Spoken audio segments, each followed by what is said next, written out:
draguer quand tu es chômeur. Quand tu es chômeur, tu te masturbes. Elle dit un chômeur ne drague pas. Très bien. Qui se lie d'amitié avec son savon. Donc, il doit pratiquer l'abstinence sexuelle. Ok. Mais pendant qu'il se construit, les femmes de sa génération font quoi? Est-ce qu'elles se préservent et sont bien vierges dans leur coin?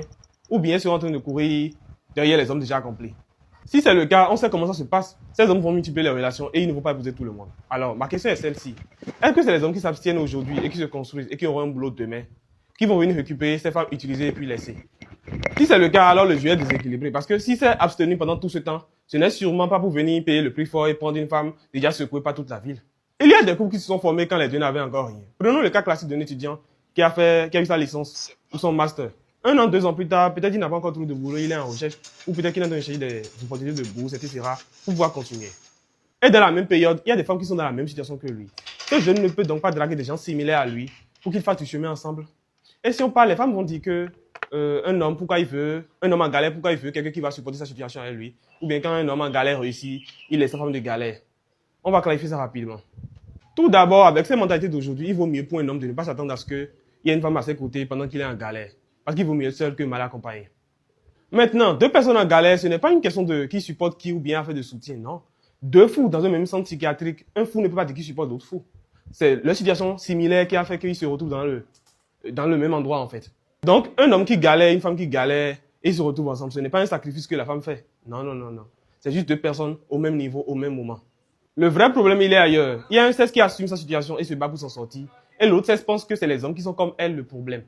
C'est pour ça que ce discours de je l'ai soutenu pendant la galère, ça sonne faux dans mes oreilles. Parce que ce n'est pas une femme déjà installée qui allait prendre cet homme. C'est parce que les deux ont le même niveau qui se retrouvent ensemble en fait. La vie fonctionne toujours comme ça. On se retrouve toujours avec des gens avec qui on a un niveau proche. Donc non, ce n'est pas un sacrifice, non. Donc si une fois que les situations s'améliorent, si le couple tient, c'est parce que ça doit fonctionner sur une seule chose, l'amour réel. Pas sur une dette de je t'ai soutenu pendant que j'étais dans la galère. Non. Encore que le soutien dont on parle, quand une femme dit qu'elle a soutenu un homme, c'est souvent conseil plus sans présence. Mais quand un homme dit qu'il a soutenu une femme, c'est souvent investissement financier plus présence. Parce que si les conseils étaient ces trucs-là, pourquoi n'utilisent pas les conseils sur elle-même pour s'en sortir? Tout ça, c'est de la diversion. Mais ce qui est intéressant, c'est que cette mentalité est plus à l'avantage des hommes qui ne le pensent. Si tu es un homme et que tu es sûr d'avoir l'argent, tu devrais même en rire. Pourquoi? Dans ce monde, tout ce qui est conditionné par, tout ce dont l'obtention est conditionnée par l'argent, on peut l'accumuler, le multiplier, le changer, l'abandonner comme bon nous semble. Donc c'est la même logique ici. Donc, comprendra qui pourra.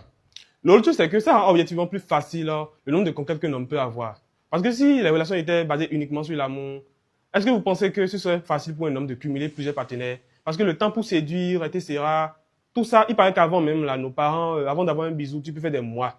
Est-ce que vous imaginez le temps que nos aînés gaspillaient? Aujourd'hui, tout est simplifié, on devrait s'en réjouir et voir le bon côté des choses. D'un autre côté, les gens disent que son discours va influencer la jeunesse féminine, hein.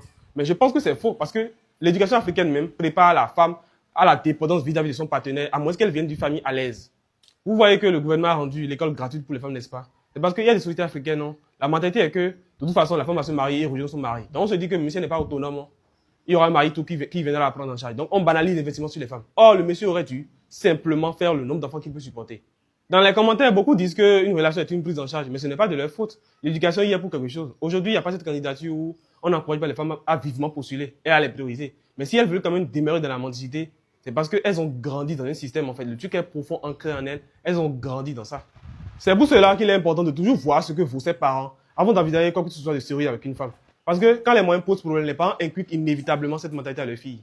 Je parle ici d'un vécu. Quand je suis déjà sorti avec ce genre de femme, et c'est une expérience très dangereuse. Parce que tu te retrouves même à avoir des troubles de mémoire. Tu ne sais plus si le jour où tu l'as rencontré, tu lui as parlé de vouloir une relation ou que tu es venu l'adopter. Tellement elle te prend pour son père. Mais en fin de compte, ce n'est pas de leur faute. C'est l'instinct de survie. Parce que, selon ces filles, une fois sur les bancs, quand on commence le cours de mutualisme ou parasitisme, elles prennent très au sérieux la partie parasitisme. Parce qu'elles s'étonnent de voir qu'il y avait tout un chapitre dédié à la vie qu'elles comptent mener plus tard. C'est-à-dire vivre aux dépens de l'autre jusqu'à sa mort, lui nuire au lieu d'être une aide. Les hommes ne sont pas des distributeurs automatiques de biens. L'accès aux ressources d'un homme doit être progressif en fonction du niveau d'engagement d'une relation. Ça, c'est ma philosophie. Une fille que tu viens de rencontrer, que tu es en train de draguer, tu ne lui donnes rien. Rien, pas un centime, pas un radis, rien, rien, rien. Si tu l'invites à manger, tu payes tout. C'est normal, tu es gentleman, c'est toi qui l'as déplacé, vous êtes allé manger, il n'y a aucun problème. C'est normal, je t'ai invité à venir manger. N'oubliez pas aussi de payer sa robe qu'elle a portée pour venir manger avec nous au restaurant. Non, voilà. Justement, si tu veux que je paye ta robe, next. Je te bloque directement, je ne te parle même plus jamais. Et tu vois, c'est pour ça que je dis que, et c'est important qu'on ait cette discussion justement, parce que pour moi, une femme qui, le jour où elle va rencontrer un homme pour la première fois, où elle va pouvoir le découvrir, savoir qui il est, elle pense déjà que cet homme doit lui payer des choses. Pour moi, c'est une mentalité de Janju. Clairement, c'est une mentalité de Janju, parce que cette fille-là, elle voit des hommes comme des postes, comme des distributeurs automatiques auprès desquels elle peut venir chercher de l'argent. Et ça, pour moi, ce sont des femmes qui sont très dangereuses, parce que cette femme-là n'est jamais là pour toi. Elle est là pour ce que tu peux lui apporter. La preuve, avant même qu'elle ne te connaisse, elle avait déjà un regard sur les ressources que tu pouvais lui donner. Et c'est pour ça que je dis aux hommes, arrêtez de faire ça, parce que c'est à cause de vous que certaines femmes continuent d'être dans cet état d'esprit de penser que elle n'a rien construit avec toi, elle n'a rien bâti avec toi, et elle peut déjà avoir accès à tes ressources que tu as mis des années à construire. Ce n'est pas normal. Ce n'est pas normal. Les hommes ne sont pas des distributeurs automatiques de billets. Par contre, je ne suis pas en train de dire une fois de plus que quand tu es déjà en relation avec une femme, tu ne dois rien lui donner. Je dis bien que c'est progressif. C'est progressif. Et le summum étant donc le mariage. Quand tu es donc dans une relation maritale avec une femme, là, pour moi, elle a accès à toutes tes ressources.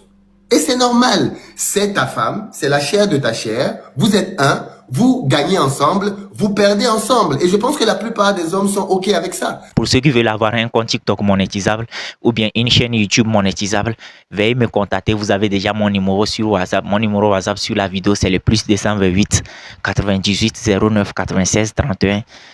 +228 98 09 96 31. Si vous voulez avoir des comptes TikTok monétisables ou bien des chaînes YouTube monétisables, contactez-moi tranquillement et puis on va gérer ça par WhatsApp. C'est de ça qu'il s'agit. Que Dieu vous bénisse. On se dit à la prochaine et ciao.